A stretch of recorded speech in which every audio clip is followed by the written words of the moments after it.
Salam saudara terkasih dalam Kristus Tuhan. Ada sukacita yang pastinya kita masih dapatkan hari ini. Hidup yang Tuhan beri adalah anugerah yang berasal dari Tuhan. Maka patut kita bersyukur untuk kemurahan Tuhan itu. Baik, kita akan merenungkan kembali firman Tuhan. 10 menit kita berikan untuk Tuhan. Maka sebelum kita memulai firman Tuhan, mari kita berdoa. Bapa di dalam surga, kami mengenal-Mu di dalam pribadi Tuhan Yesus. Kami bersyukur oleh karena kami bisa kembali melanjutkan perenungan firman Tuhan pada pagi hari ini. Maka tolonglah Tuhan, Engkaulah yang menjadi guru bagi kami, yang mengajari kami, dan kami siap untuk diajari Tuhan. Terpujilah nama-Mu.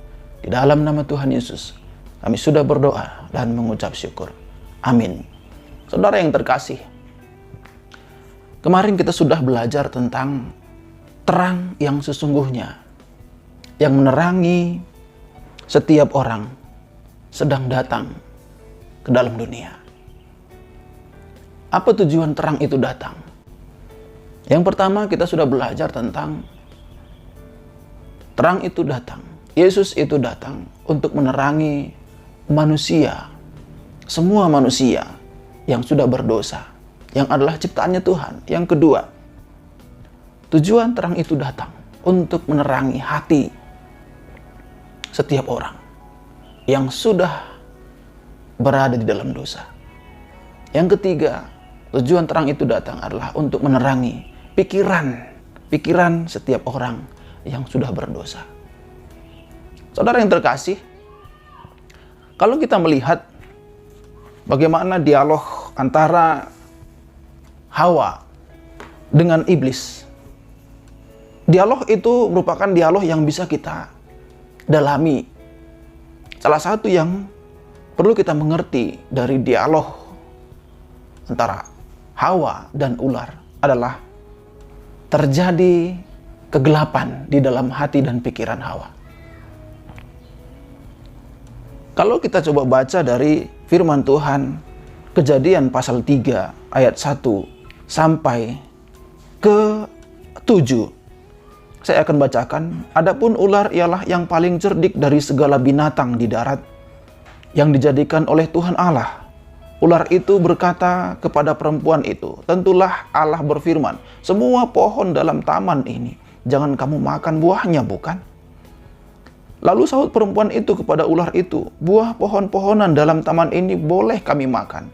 Tetapi tentang buah pohon yang ada di tengah-tengah taman, Allah berfirman, jangan kamu makan ataupun raba buah itu, nanti kamu mati. Tetapi ular itu berkata kepada perempuan itu, sekali-kali kamu tidak akan mati. Tetapi Allah mengetahui bahwa pada waktu kamu memakannya, matamu akan terbuka, dan kamu akan menjadi seperti Allah, tahu tentang yang baik dan yang jahat. Perempuan itu melihat bahwa buah pohon itu baik untuk dimakan dan sedap kelihatannya. Lagi pula, pohon itu menarik hati karena memberi pengertian. Lalu ia mengambil dari buahnya dan dimakannya dan diberikannya juga kepada suaminya yang bersama-sama dengan dia. Dan suaminya pun memakannya. Maka terbukalah mata mereka berdua dan mereka tahu bahwa mereka telanjang. Lalu mereka menyemat daun pohon ara dan membuat cawan. Saudara yang terkasih dalam Tuhan Yesus, dari firman Tuhan yang sudah kita baca ini, salah satu fakta yang kita lihat dari Hawa ketika dia berdialog dengan ular adalah pikiran si Hawa dipermainkan. Ya, pikiran si Hawa dipermainkan oleh si iblis. Disitulah mulai lambat laun si iblis terus-menerus mulai menggelapi pikiran si Hawa. Ya. Hawa bermain di pikirannya dan iblis mempermainkan pikirannya. Pada saat itu terjadi, pikiran si Hawa digelapi. Ya. Ketika ular berkata, tentulah Allah berfirman semua pohon dalam taman ini jangan kamu makan buahnya, bukan? Hawa mulai berpikir, benarkah itu yang dikatakan Tuhan Allah? yang disampaikan oleh suamiku Adam. Itu sebabnya Hawa mulai menjawab. Karena apa?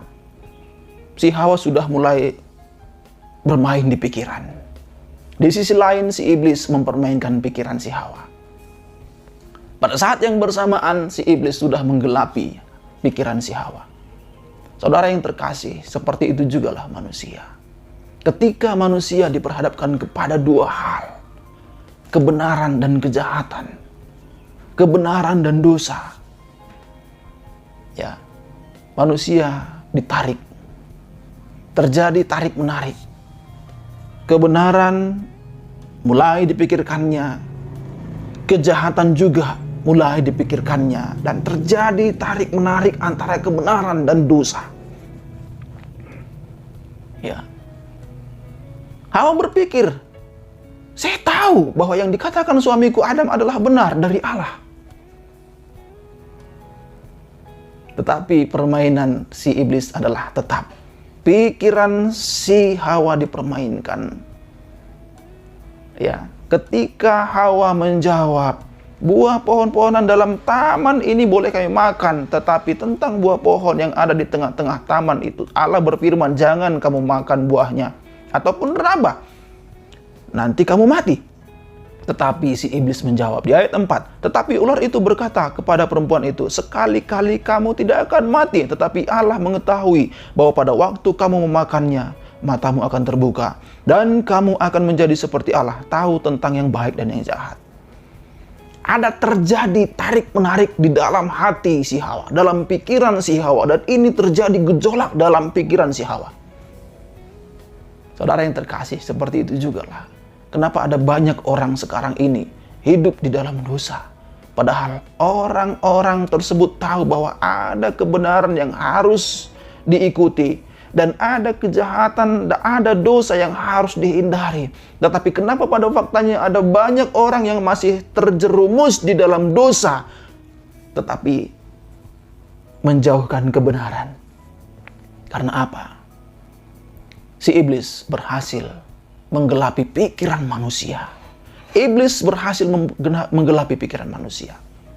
Maka hari ini Bapak Ibu Saudara yang terkasih, renungan singkat ini perlu kita mengerti bahwa apa? Allah ingin menerangi saudara dan saya dari pikiran yang jahat yang sudah digelapi oleh si iblis. Dari pikiran yang jahat yang sudah digelapi oleh si iblis turun-temurun dari zaman Adam dan Hawa di Taman Eden sampai zaman kita saat ini. Kenapa saudara berpikiran jahat? Karena sudah digelapi oleh si iblis. Kenapa saudara melakukan yang jahat? Buah dari pikiran yang jahat tadi. Karena si iblis berhasil menggelapi pikiran saudara. Itu sebabnya Tuhan Yesus datang dari surga, ditinggalkannya surga mulia, supaya saudara diterangi pikirannya. Dan saudara tahu, oh aku adalah orang berdosa yang sudah diperdaya oleh si iblis. Maukah saudara merenungkannya dalam hati saudara? Bahwa pikiran saudara sudah digelapi. Bahwa saudara sudah melakukan kejahatan karena saudara sudah digelapi pikirannya. Dan Tuhan Yesus datang sebagai terang untuk menerangi pikiran saudara dan saya. Supaya saudara sadar bahwa saudara adalah orang berdosa. Mari kita berdoa. Terima kasih Tuhan. Hari ini firman-Mu sudah menjelaskan bahwa kami adalah orang yang berdosa, yang sudah digelapi pikiran kami. Kami bersyukur Tuhan. Ingatkan kami supaya kami tidak mau lagi hidup dalam kegelapan dosa itu. Tapi tolong kami untuk datang kepada terang-Mu. Datang kepada terang-Mu ya Tuhan. Terpujilah nama-Mu. Kami bersyukur hari ini. Dalam nama Tuhan Yesus kami berdoa dan bersyukur. Amin. Demikian saudara yang terkasih, tentang terang yang menerangi pikiran kita. Kiranya Tuhan memberkati. Shalom, Tuhan memberkati.